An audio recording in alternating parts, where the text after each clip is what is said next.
¿Recuerdas esa imagen casi de película de la conexión por satélite? Uf, sí. Alguien en medio de la nada, con una antena gigante, Esperando una eternidad para que cargue una simple foto. o esa videollamada con un retardo de segundos que era imposible. Totalmente. Que acabas pisando a la otra persona todo el rato. Era el último recurso, el plan Z. Pues sí.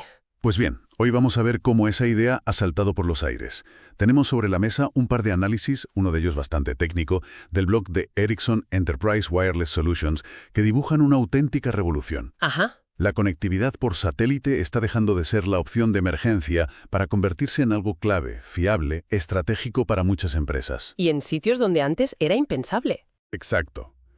Así que nuestra misión hoy es entender las dos piezas de este puzzle. Un hardware espacial nuevo y, sobre todo, un software increíblemente inteligente que lo dirige todo. Muy bien. Vale, vamos a desgranar esto. Vamos a ello. Para empezar, ¿dónde está el truco? Quiero decir, ¿por qué ahora sí y antes no? Porque todos pensamos en satélites y nos imaginamos esos aparatos gigantescos, los geoestacionarios. Exacto. Y has dado justo en el meollo de la cuestión. El problema siempre ha sido la distancia. Física pura. Física pura. Los satélites geoestacionarios, los GEO, orbitan a unos 35.400 kilómetros de altitud. Una barbaridad. Es una distancia brutal. Y esa distancia es la culpable directa de la latencia, de ser retardo insoportable entre que haces clic y pasa algo. En una comedia, ¿me oyes? Hola. Y la respuesta llegaba 5 segundos después. Totalmente. Hacía imposibles las aplicaciones que usamos hoy. La revolución llega con los satélites de órbita terrestre baja, los LEO. Leo, ¿vale? Como su nombre indica, operan muchísimo más cerca. Hablamos de una franja de entre 340 y 550 kilómetros. Un momento, es que el cambio de escala es radical. Es un cambio radical. Y al hacer eso, pues la latencia se desploma y el rendimiento se dispara. De repente, una videollamada por satélite puede ser tan fluida como una de fibra. Suena casi demasiado bueno para ser verdad. Acercamos los satélites y problema resuelto. Pero intuyo que no es tan fácil. No, claro. Si están tan cerca, se tienen que mover mucho más rápido para no caerse, ¿no? ¿Y eso qué implica? Has dado en el clavo. Esa es la contrapartida. No tienes un único satélite ahí quieto en el cielo. Tienes un enjambre. Exacto. Tienes toda una constelación que se mueve a una velocidad tremenda. Así que el terminal en tierra no apunta siempre al mismo sitio, sino que hace una especie de coreografía muy compleja. Se conecta a un satélite que cruza el cielo y antes de que desaparezca, tiene que saltar y engancharse al siguiente. Y todo sin que tú te enteres. Un cambio de pareja de baile constante y a toda velocidad. Exactamente. Y en esos cambios, en esos handoffs, es donde se pueden producir pequeñas interrupciones o fluctuaciones en el rendimiento. La conexión es rapidísima, sí, pero puede no ser 100% estable todo el tiempo. Claro. Y para una empresa que depende de eso para procesar pagos o coordinar algo crítico, casi estable no es suficiente. No, tiene que ser perfecta. Y supongo que aquí es donde la magia deja de estar en el espacio y baja a la Tierra, al software que lo gestiona todo, ¿no? Aquí entra el segundo protagonista, que es tan importante o más que los propios satélites. La tecnología SD-WAN. La red de área amplia definida por software. Eso es. Olvidémonos de las siglas. En esencia, es un cerebro, un director de orquesta para todas las conexiones de red de una empresa. Todas. O sea que no es algo solo para el satélite. Para nada, y esa es la gran ventaja. Una empresa puede tener fibra, varias líneas 5G y además su antena de satélite LEO, la SD-WAN, que se gestiona desde plataformas como Ericsson Cradlepoint NetCloud, las ve todas. Las pone todas en el mismo nivel. Justo.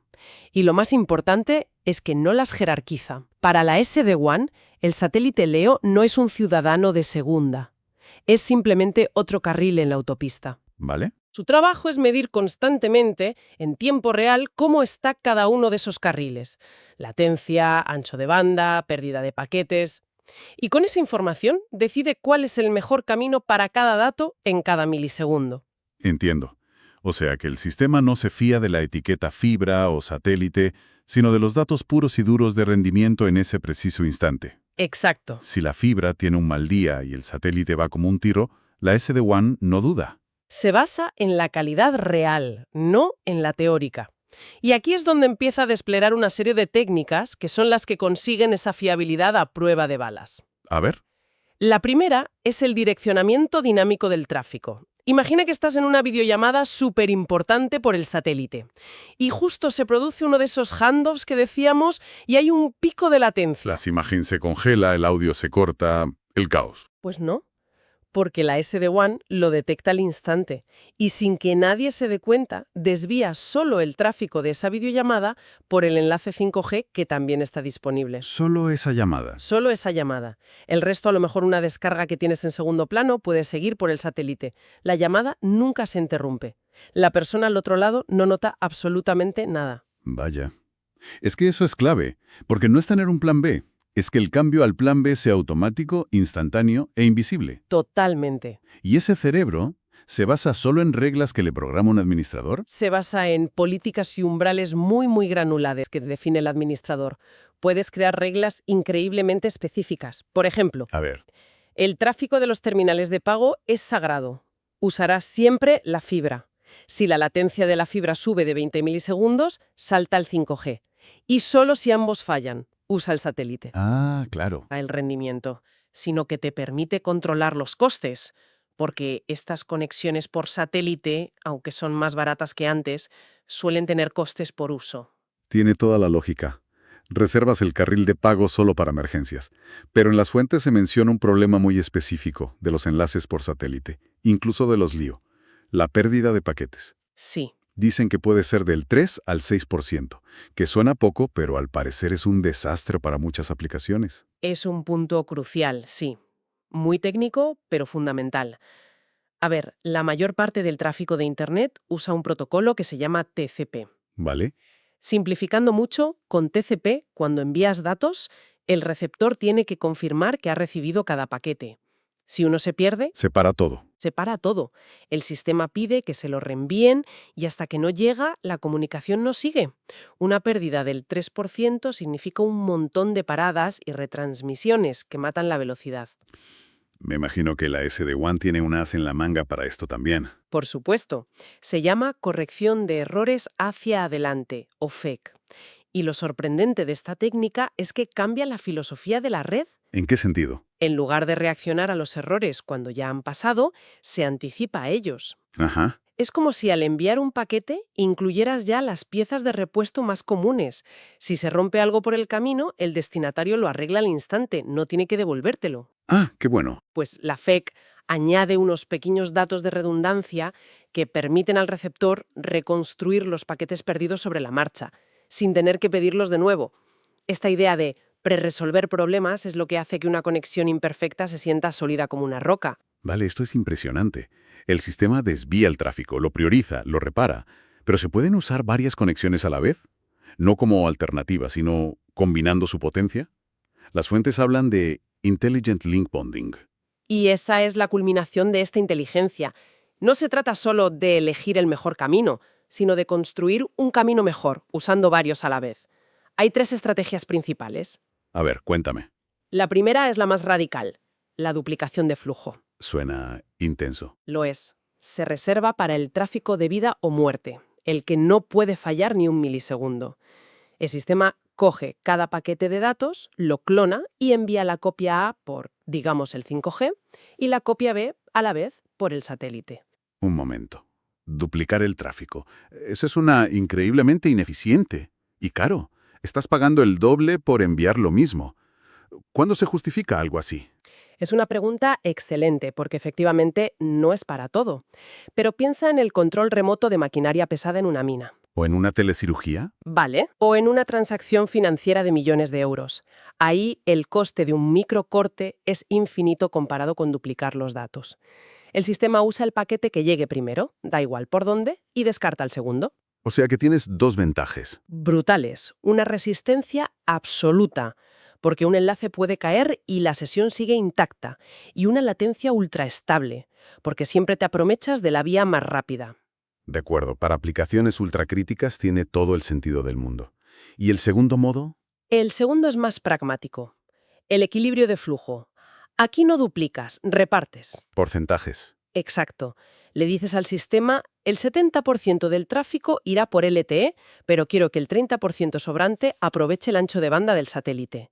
Es una forma muy inteligente de optimizar costes y exprimir toda tu capacidad para el tráfico menos sensible. ¿Y la tercera opción será para cuando necesitas la máxima velocidad posible sin más? Justo. Se llama agregación de ancho de banda. Aquí el sistema fusiona varios enlaces para crear una única tubería virtual gigante. Como sumar tuberías. Eso es, si tienes 50 megas por 5G y 100 por satélite, no tienes dos conexiones, tienes una sola de 150. Es perfecto para un equipo de noticias que necesita subir un vídeo en 4K desde un evento o para transferir datos masivos desde una plataforma petrolífera. Creas una superautopista donde antes solo había caminos rurales. Esa es la idea. Todo esto suena fantástico en la teoría, pero ¿quién está usando esto ya? ¿Dónde está marcando la diferencia en el mundo real? Pues, como es lógico, sobre todo en sectores que operan donde el resto damos por sentado una buena conexión y ellos simplemente no la tienen. Emergencias, por ejemplo. El sector de defensa y respuesta a emergencias es uno clarísimo. Piensa en un puesto de mando móvil coordinando un rescate tras un terremoto. No hay torres, no hay fibra, no hay nada. Nada, esta tecnología les da una conectividad segura y de alta capacidad en sus vehículos. El artículo menciona un caso concreto con los equipos de rescate de Surrey, en Inglaterra. Y el otro gran campo que mencionan es el de las empresas de servicios públicos, las utilities. Exacto. Pensemos en el caso de SA Power Networks en Australia, que citan como ejemplo. Australia tiene extensiones de terreno gigantescas, casi desérticas, donde no hay cobertura de nada. Cierto. Pero tienen que gestionar una red eléctrica que cruza esas zonas. Antes, para saber qué pasaba en una subestación remota, tenían que enviar a un técnico en un todoterreno en un viaje de horas. O días. O días. Y ahora pueden tener telemetría en tiempo real, controlar la red a distancia, ver imágenes de una cámara de seguridad en esa subestación. Exactamente. Les permite tener el mismo nivel de visibilidad y control sobre un activo a 500 kilómetros en el desierto que sobre uno en el centro de Sídney. Les cambia por completo la eficiencia y la seguridad. En resumen, la combinación de SD-WAN y satélites LEO está rompiendo las barreras geográficas. Para la conectividad de nivel empresarial, desde luego. Entonces, si lo unimos todo, el panorama es claro. Por un lado, una revolución en el hardware con los satélites LEO, que al estar más cerca solucionan el problema histórico de la latencia. Ajá. Y por otro, una revolución en el software, con la SD-WAN, que actúa como un cerebro, que no solo gestiona esa nueva conexión, sino que la integra con otras, enmascara sus debilidades y exprime su potencial. Para crear una red final que es robusta, predecible y, sobre todo, fiable. Sí. Lo que es realmente fascinante es cómo el software inteligente libera el verdadero potencial del hardware. Los satélites LEO por sí solos son un avance increíble, pero tienen esas pequeñas imperfecciones como los handoffs. Claro. Es la SD-WAN la que añade esa capa de lógica que las hace irrelevantes para el usuario. El resultado no es la suma de las partes. Es una red mucho más resiliente que cualquiera de sus componentes por separado. Es la inteligencia la que crea la confianza. Y para cerrar, una idea que me queda rondando. Hemos hablado todo el tiempo del impacto de esto en grandes empresas, en operaciones críticas, en lugares remotos. Sí. Pero la tecnología tiende a abaratarse, a democratizarse. Si esto ocurre, ¿qué podría significar para la brecha digital a nivel personal, a nivel educativo, en esas mismas comunidades? Buena pregunta. Si una escuela rural, un pequeño negocio o un centro de salud en cualquier punto del planeta puede acceder a una conexión de alta velocidad y totalmente fiable, cambiaría la propia definición de lo que consideramos remoto, dejaría de ser sinónimo de desconectado.